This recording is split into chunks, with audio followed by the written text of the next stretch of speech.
Olá pessoal, aqui quem fala é Michele Camargo. Estamos começando mais uma aula da nossa série de Mecânica dos Fluidos Fácil e Descomplicada, desmistificando a mecânica dos fluidos. Essa é a aula 8, onde nós falaremos sobre pressão em um ponto e lei de Pascal e também carga de pressão.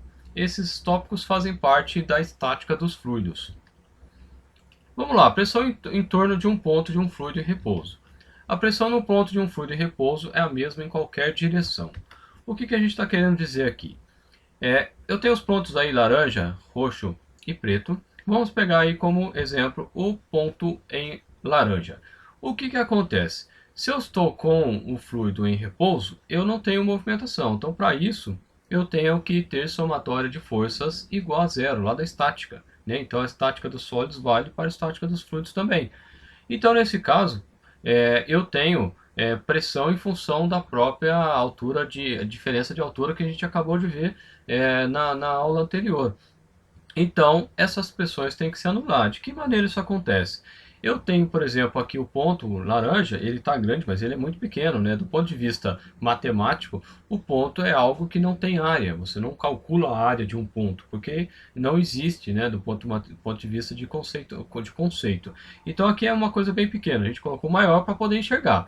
Então, nesse caso, eu teria a minha área, que seria uma área infinitesimal, muito pequena, a pressão é praticamente constante entre esses dois pontos, no sentido horizontal mesmo, vertical mesmo que a gente está vendo. Então, a seta de baixo, que a pressão atuando numa área vai dar uma força, essas forças vão se anular. A mesma coisa acontece nos outros pontos, seja ele horizontal ou inclinado de um lado, inclinado do outro, na verdade em todas as direções que eu imaginar aqui, eu vou ter as mesmas pressões e elas vão se anular. Então, o que acontece? Por exemplo, se eu tiver aqui dentro um recipiente de plástico, por exemplo, e que ele é maleável, a pressão do fluido tende a esmagar esse copo, né? Esse recipiente que eu acabei de citar. Então, ele age nesse sentido assim de fechar o copo, né? Então, são essas coisas que a gente está comentando aqui.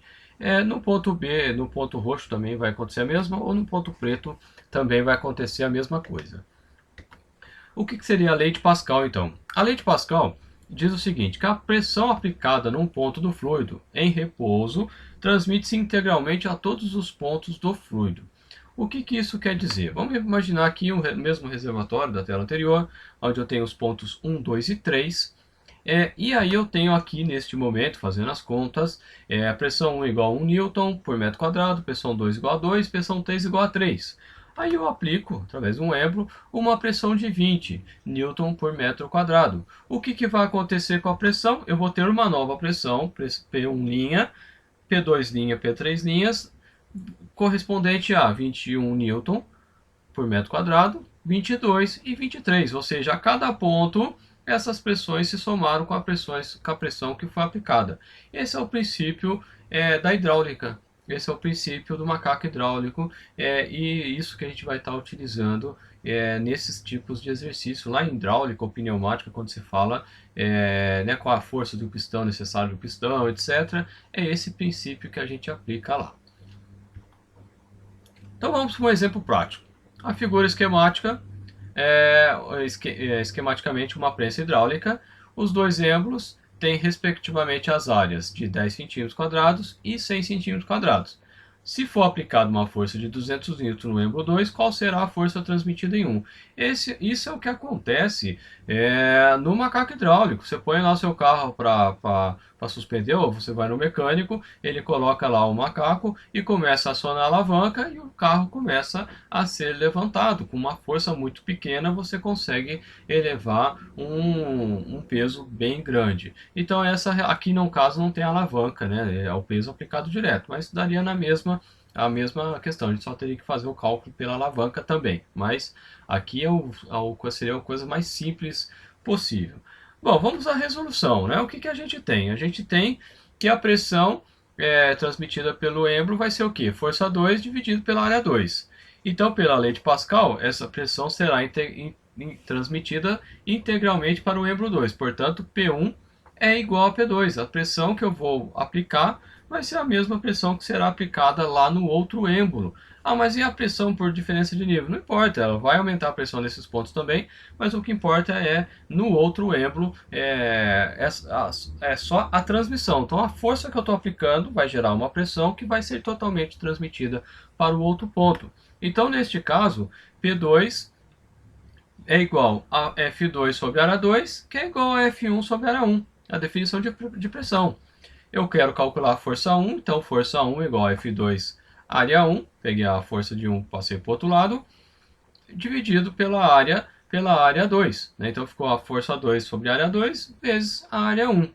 Aqui é só aplicar a conta, é muito simples, 200 vezes 100 dividido por 10. Veja que aqui eu nem transformei para metro, porque o centímetro quadrado, ao ser transformado para metro quadrado, eu tenho que transformar nos dois, e numericamente eles vão se anular. Né? Então vai dar 1, então eu posso fazer a conta direto. Nesse caso, a força em 1 seria 2.000 newtons, né? Seria o carro lá, seria sendo levantado, a força que eu estou aplicando para levantar o carro seria nesse valor de 2.000 newtons. Falando agora de carga de pressão. Bom, o teorema de Stevens, que a gente falou na aula anterior, ele diz o seguinte, que a altura e pressão mantêm uma relação constante para o mesmo fluido. Então a gente viu lá que a pressão está diretamente ligada à altura de nível que eu tenho.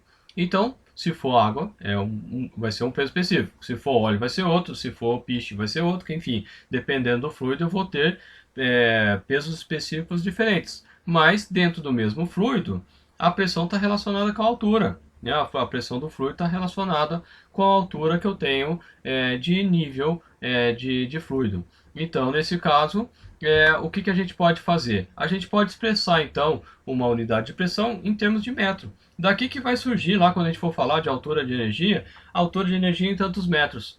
Aí você fala, mas energia não é metro, realmente não é metro, mas dentro dessa concepção a gente chega, nessa concepção de carga de pressão, a gente chega numa energia em metros, que a gente vai falar isso lá nas equações de energia, você pode acessar essas aulas aí que já tem algumas.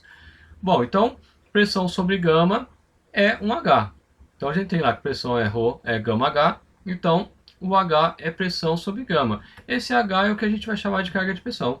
Então P sobre gama é igual a carga de pressão. Então se a gente for falar aqui no nosso exemplo, tem o ponto 1, ponto 2, a carga de pressão do ponto 2 vai ser H2.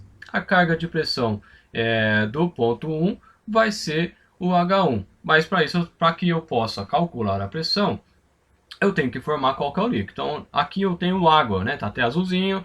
Eu tenho água, peso específico é 1000 vezes 9,8, então dá 9.800 Nm por metro cúbico. Então, eu multiplico pelo H, eu tenho a pressão no ponto 2 e, consequentemente, também no ponto 1, sabendo qual é essa altura, eu chego na pressão através desse fluido. Então, o conceito de carga de pressão serve para isso.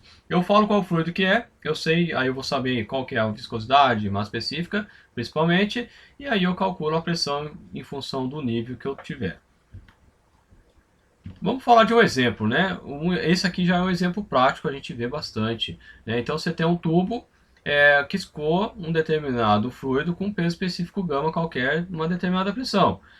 E aí o que acontece? Eu vou abrir um furo e colocar nesse tubo, né? Então, colocar um tubo. Então, eu tenho aqui minha tubulação, está passando um fluido com uma massa, um peso específico gama qualquer. Eu tenho uma determinada pressão que eu não sei. E aí, se eu fazer um furo nesse tubo e colocar um outro tubo prolongado, eu vou fazer a medição de carga, vou ter uma altura de líquido ali que é correspondente à pressão. Então a pressão naquele ponto, no centro do tubo, naquele ponto vai ser gama vezes o H.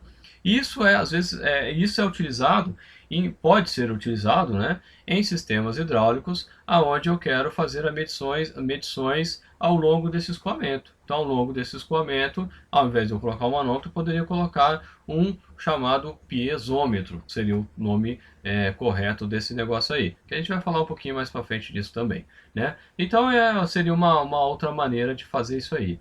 Se eu quiser fazer uma medida referencial, eu coloco o manômetro em um. Eu faço um U e ligo em outro ponto para fazer a medição. Por exemplo, eu consigo fazer a medição indireta de vazão através da diferença de pressão entre dois pontos. Mas isso é um assunto lá para a equação de Bernoulli, equação da energia, que a gente vai falar um pouquinho mais para frente. Bom, pessoal, chegamos ao fim. Espero que vocês tenham gostado. Se gostou, compartilha, dê um joinha. Se inscreva no canal para receber notificações sobre novos vídeos. Se quiser receber via WhatsApp, só mandar eu quero pro número que está aí. Não esqueça não, entra na nossa loja, compra alguma coisinha lá, ajuda a gente. Com contatos através do Facebook, entra no nosso grupo lá que a gente troca algumas informações adicionais que a gente não pode trocar aqui. A gente tem um e-mail também que você pode mandar, ou via WhatsApp, a gente está à disposição. Espero que tenha gostado, um abraço e até a próxima.